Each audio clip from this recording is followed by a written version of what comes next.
Biologists say the human brain is hardwired for a fight-or-flight response, a primitive surge of adrenaline that spikes the heart rate to nearly 200 beats per minute. In the face of a loaded weapon, 99% of people lose control. They freeze, they plead, they pray.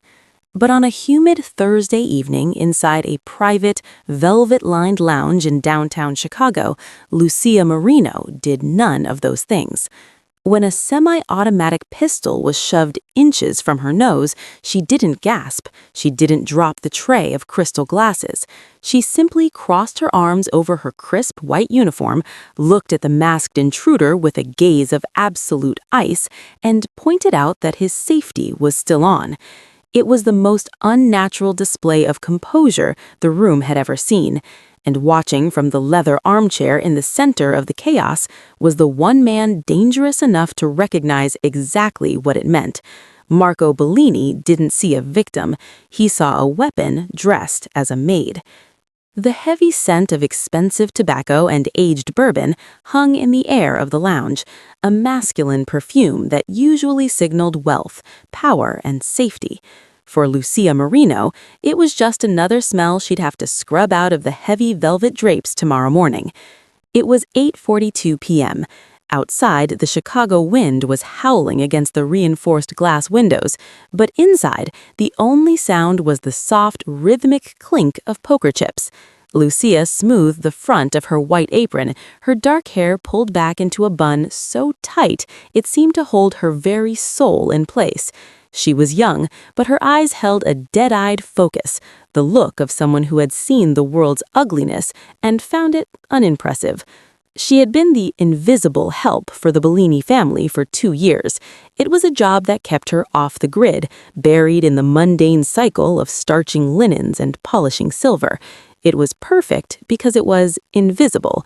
Nobody looks twice at the woman holding the feather duster.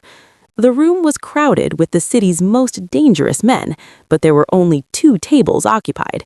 In the corner, a local councilman was laughing too loudly, his face flushed from expensive gin. Near the fireplace, the underboss was leaning forward, his brow drawn in a tight line as he scanned his cards. But in the center left chair, the one with the high leather back, sat the man everyone else was afraid to look at, Marco Bellini. Marco didn't look like a criminal, he looked like a king. His dark suit was tailored with surgical precision, and he sat with a terrifying stillness that commanded the air around him. He hadn't touched his drink. Instead, his espresso-colored eyes were fixed on Lucia as she moved through the room. Lucia approached the table with a fresh bottle of scotch. "Refresh, Mr. Bellini?" she asked, her voice flat and steady. Marco didn't look at the bottle. He looked at her hands. They weren't shaking. He noticed the way she moved, efficient, silent, like a predator masquerading as a servant. "The 21 year," Marco replied. His voice was a low, velvet rasp. "Of course," Lucia said, pouring the amber liquid with a hand as steady as a mountain. She noted the faint white scars on the back of his right hand, the marks of a man who had fought for everything he owned. She turned back toward the service card, checking the silver wall clock, 8:45 p.m. That was when the heavy oak doors didn't just open, they exploded. It wasn't the soft click of a late guest, it was the sound of a mask, a gun, and the end of a quiet night. And while the most powerful men in Chicago froze in terror, the maid simply stood her ground. The moment of frozen violence shattered as quickly as it had begun. The lead robber, his ego bruised by a woman who refused to fear him, shifted his weight to strike. But before his hand could move, the heavy silence of the room was pierced by 2 rhythmic, muffled thuds. The gunman's eyes went wide, and he slumped to the floor like a puppet with cut strings. Behind him, Marco's men had moved with the lethal efficiency of shadows. In the aftermath, the lounge was a cacophony of heavy breathing and the frantic scraping of chairs as the councilman scrambled to his feet, babbling about police and protection. Lucia, however, remained exactly where she had stood. She didn't look at the body at her feet. She simply reached for the fallen stack of poker chips and began to gather them back into a neat, color-coded tower. "Leave us," Marco's voice cut through the noise. It wasn't a request. Within seconds, the room cleared of panicking politicians and even his own guards, who dragged the intruders out into the night.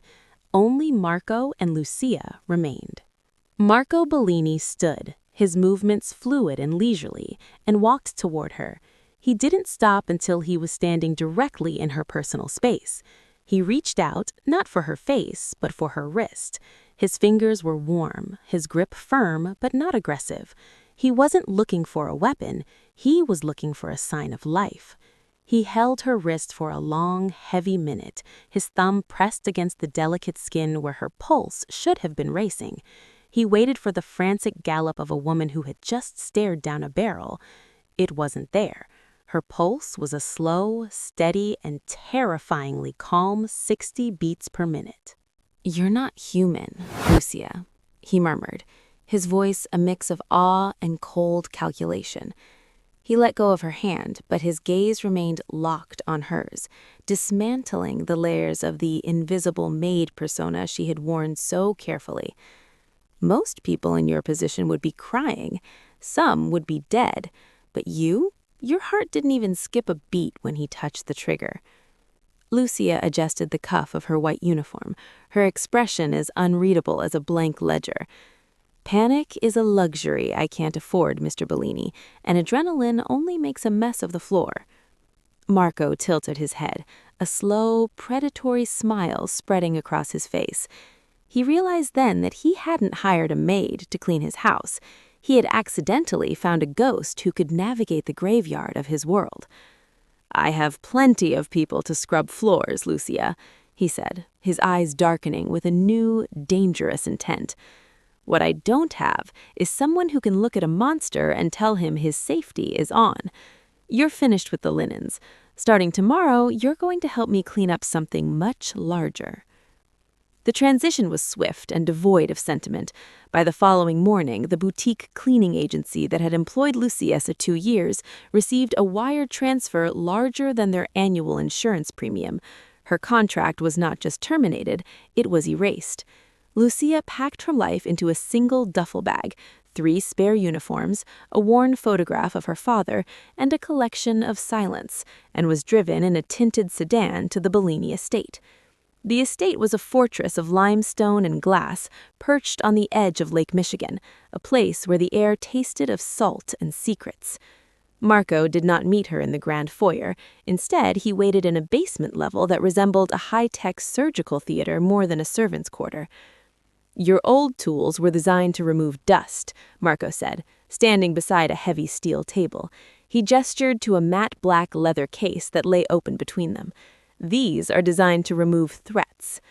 Lucia looked down. There were no mops or bleach.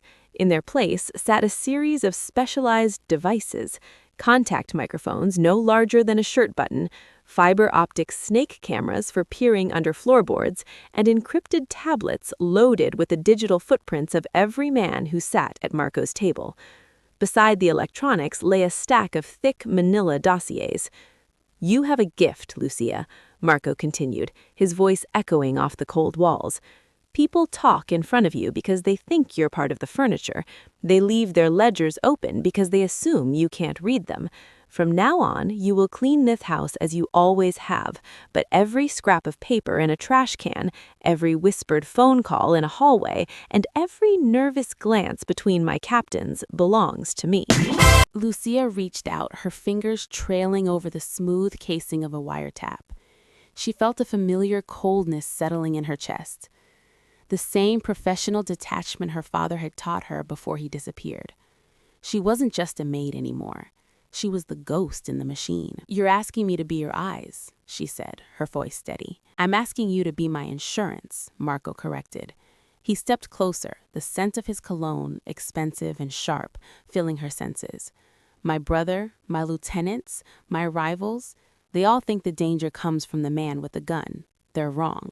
The danger is the person who knows where the bodies are buried, because she's the one who polished the headstones." Lucia closed the leather case with a decisive click. She looked up at him, her unreadable eyes reflecting the harsh overhead lights. "I'll start with the lieutenant's office," she said simply.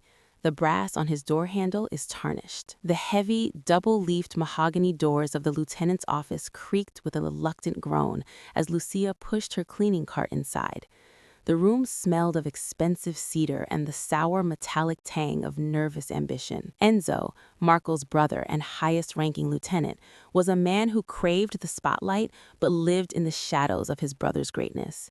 He treated the staff like background noise, and Lucia was the quietest frequency of all. She began her routine with practiced rhythmic movements.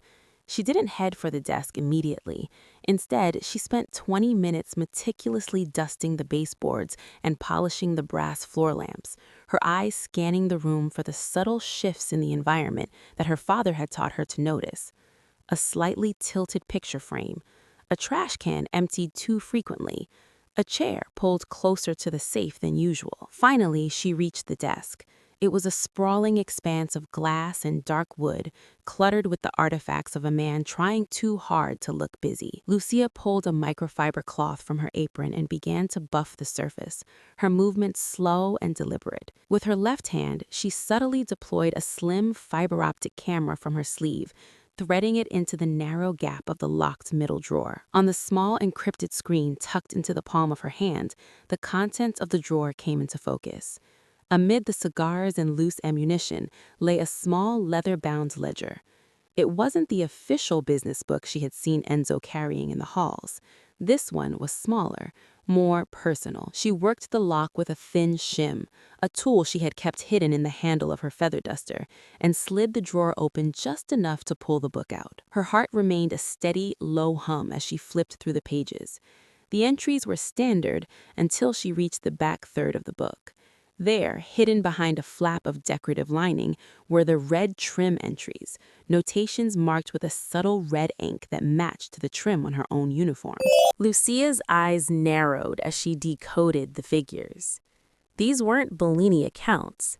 They were payouts, massive and consistent, originating from the Moretti syndicate, Marco's most violent rivals. The dates aligned perfectly with the recent security breaches and the failed robbery in the lounge. Enzo wasn't just skimming off the top, he was being paid to facilitate his brother's execution.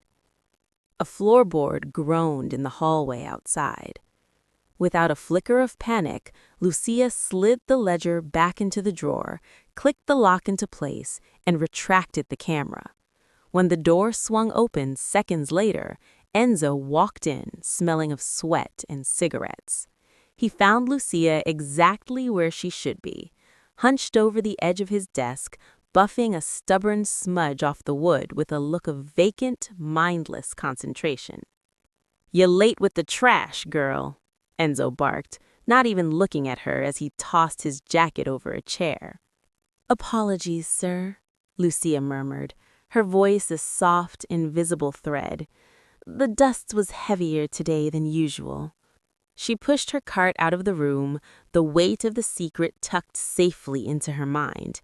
The office was clean, but the rot she had found beneath the surface was far more permanent than dust. The Bellini Charity Gala was a sea of shimmering silk, forced smiles, and the heavy, cloying scent of lilies that couldn't quite mask the smell of old money and fresh blood. Lucia moved through the ballroom not as a guest, but as a shadow in motion.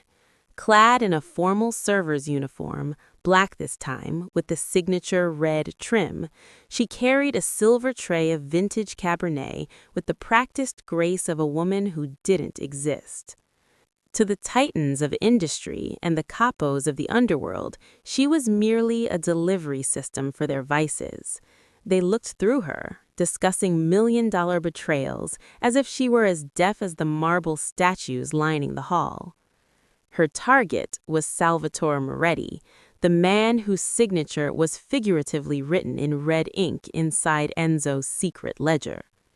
He stood in a circle of associates, his laugh a harsh, braying sound that didn't reach his predatory eyes. He was the sun around which the rival syndicate orbited, and today he needed to be tagged. Lucia waited for the precise moment the orchestra surged into a crescendo. As she glided past Moretti, a guest's elbow, carefully baited by her own subtle positioning, clipped her arm. With a soft, rehearsed gasp, the tray tilted.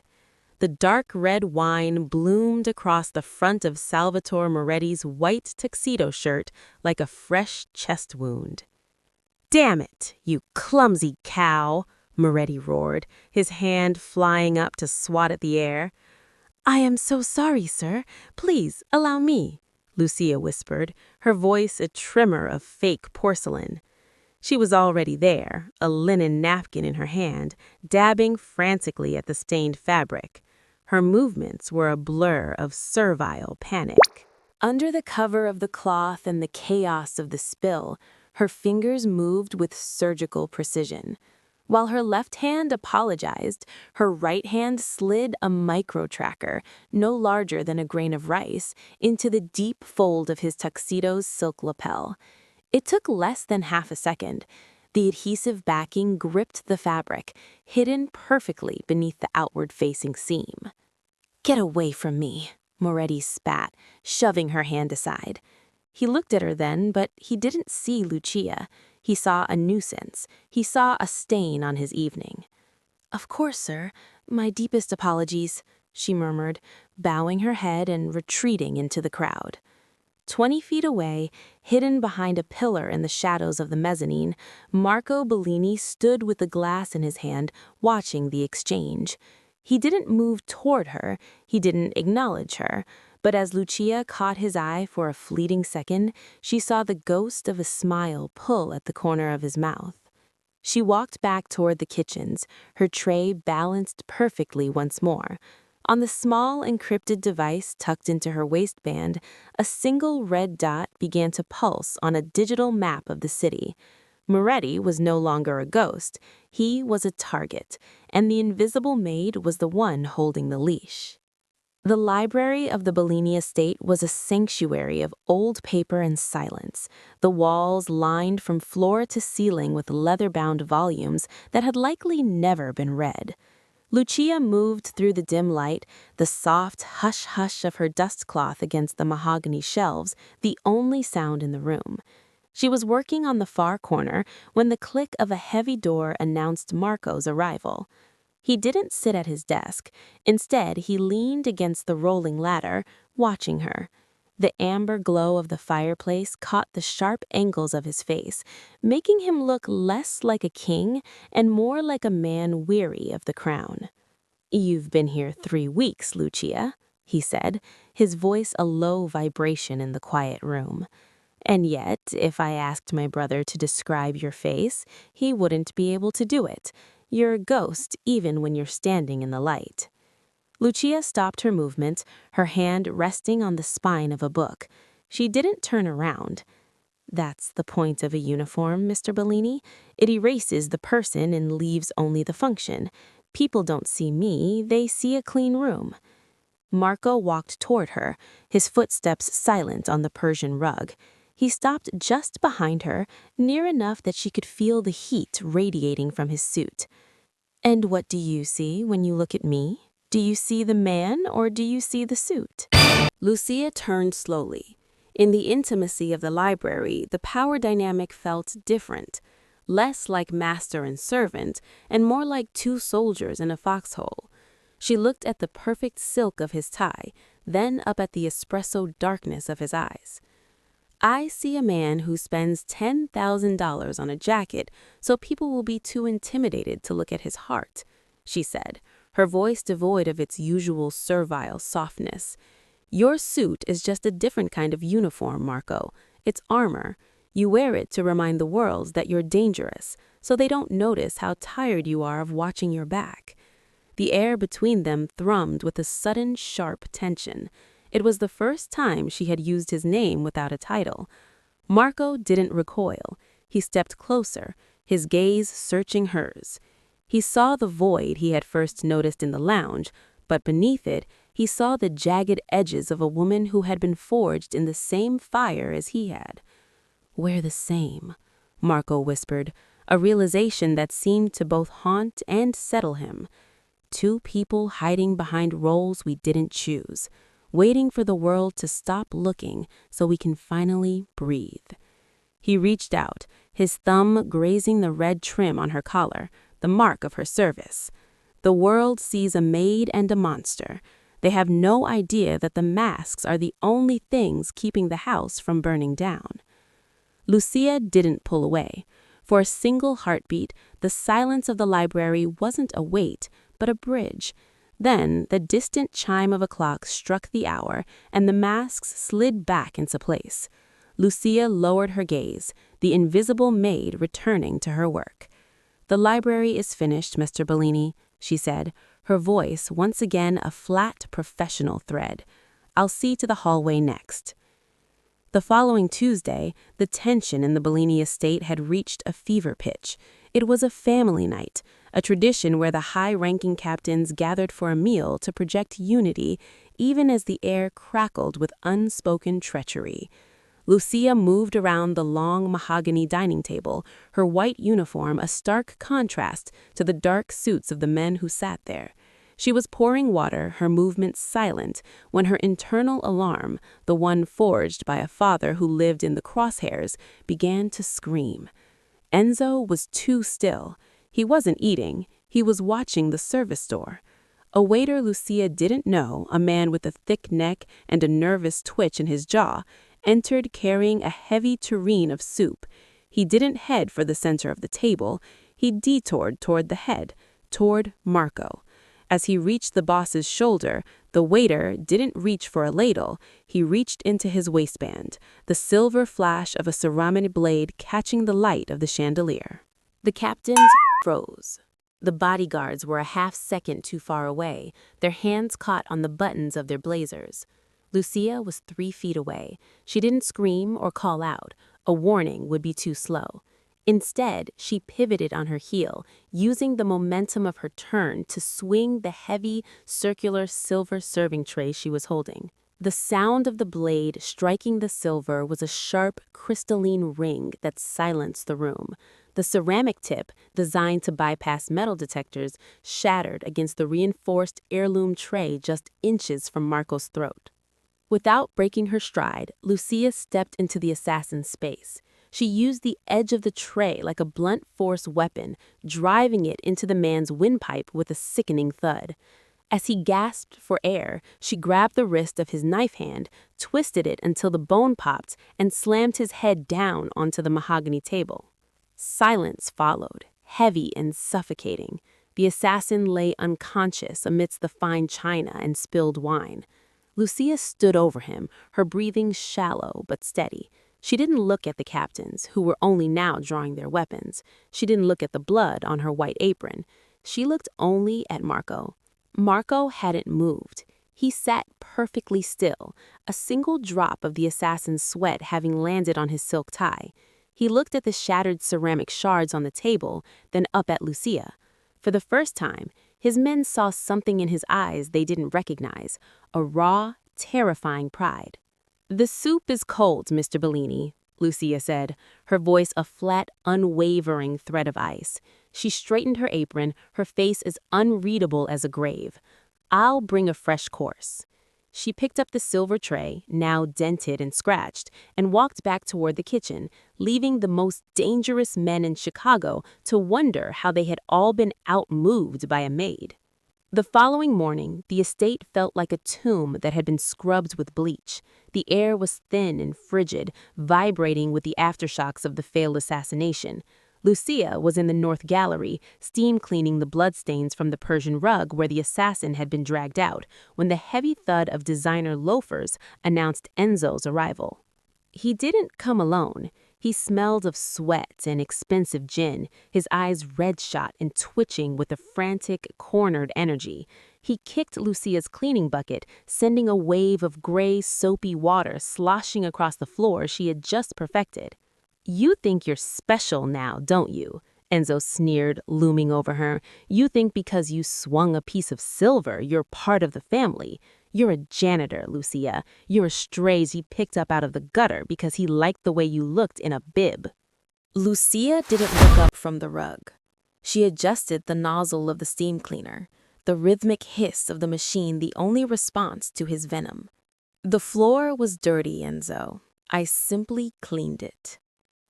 Enzo's face contorted into a mask of pure, unadulterated rage. He reached down and grabbed her by the hair, forcing her head back until she was looking into his desperate, watery eyes. Don't you use my name.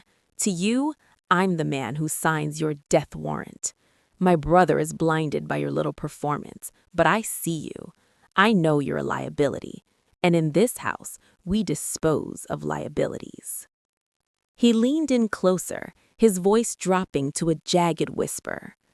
I've already made the call. By tomorrow, you'll be at the bottom of the lake, and the invisible maid will finally be gone for good. I'm going to enjoy watching you scrub you out of the history books. Lucia's pulse didn't quicken. Her expression didn't shift. She simply looked past him toward the hallway, then back to his face. You talk about disposal as if you understand the process, Enzo, but you've spent your whole life making messes for other people to fix. You've never actually had to carry the weight of a body.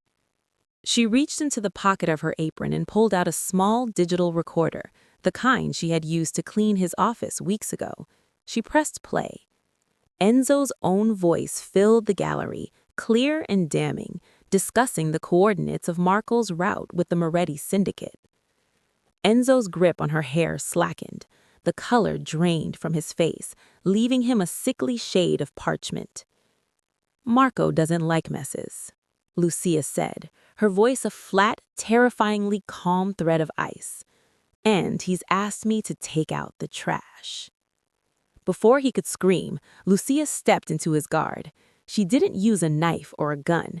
She used a high-tensile cleaning wire she had hidden in the hem of her apron. In the silence of the North Gallery, the only sound was the frantic, muffled struggle of a man who realized too late that the person he called the help was the only one in the house who truly knew how to make something disappear. The storm that had been brewing over Lake Michigan finally broke, masking the sound of the first perimeter breach with a violent crack of thunder. At 11:14 p.m., the Bellini estate died. The humming lights, the security cameras, and the electric locks all flickered once and plunged into a suffocating, absolute black.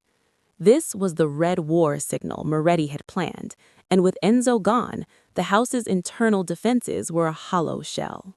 In the master suite, Marco reached for his weapon, but the room was already swarming with the infrared glints of tactical goggles. The invaders moved like wolves, confident in their technological edge. They didn't notice the silent displacement of air behind the heavy velvet curtains, or the soft click of a service panel sliding shut in the servants' pantry. Lucia was not in the dark. She was the dark. While the hit squad moved through the grand hallways, Lucia navigated the hidden veins, the narrow, cramped service passages built a century ago so that the help could move through the house without being seen by the masters. These corridors were her kingdom. She moved through the dust and the cobwebs with a terrifying, rhythmic speed, her breath shallow and silent. She emerged from a hidden door in the library behind two gunmen. She didn't use a firearm. The flash would give her away. Instead, she used a weighted garrote made of industrial cleaning wire. She was a ghost in a white uniform, neutralizing the first two hunters before their bodies could even hit the carpet. She caught them as they fell, easing them down with a mother's tenderness to ensure the silence remained unbroken. In the grand foyer, the Moretti captain shouted orders, his voice echoing off the marble. He felt secure in his numbers until the lights in the house began to behave erratically. Lucia was at the breaker sub-panel in the crawl space, flickering the circuits to disorient the night vision goggles, turning their high-tech advantage into a blinding strobe of white light. One by one, the hunters vanished into the walls. A hand would reach out from a wood-paneled closet. A blade would emerge from a dumbwaiter shaft. Lucia used her knowledge of the house's anatomy to gut the coup from the inside out. She wasn't fighting a war. She was performing a deep clean. By the time she reached the master suite, only 3 men remained. They were huddled near the door, their confidence replaced by a primal, superstitious fear. They had come to kill a mafia boss, but they had found something far older and more patient inhabiting the house. Lucia stepped out from the shadows of a service alcove, the red trim on her uniform the only color in the gray gloom. She held a suppressed pistol she had stripped from a fallen guard, her arms crossed in that familiar, grounded stance. "The master isn't receiving guests tonight," she said, her voice a low, chilling rasp, "and I just finished the floors." The chaos of the gunfire died away, replaced by the heavy, rhythmic dripping of the burst fire sprinkler system in the hallway. Lucia stepped over the wreckage of the master suite's threshold, her black boots splashing through the shallow water. In the corner of the room, behind the overturned mahogany desk, the lieutenant, the man who was supposed to be the new king of Chicago, cowered with a trembling pistol in his hand. "Stay back!" Ansel screamed, his voice cracking into a high, pathetic register. "I have men. Moretti is coming. You're just a girl in a uniform." Lucia didn't raise her gun. In fact, she clicked the safety on and slid it into her apron pocket. She walked toward him with a slow, terrifying, deliberate pace, her arms uncrossing to reveal a small, encrypted tablet she had pulled from the service panel. "Moretti isn't coming, Enzo," she said, her voice a low, clinical rasp that cut through his hysterics.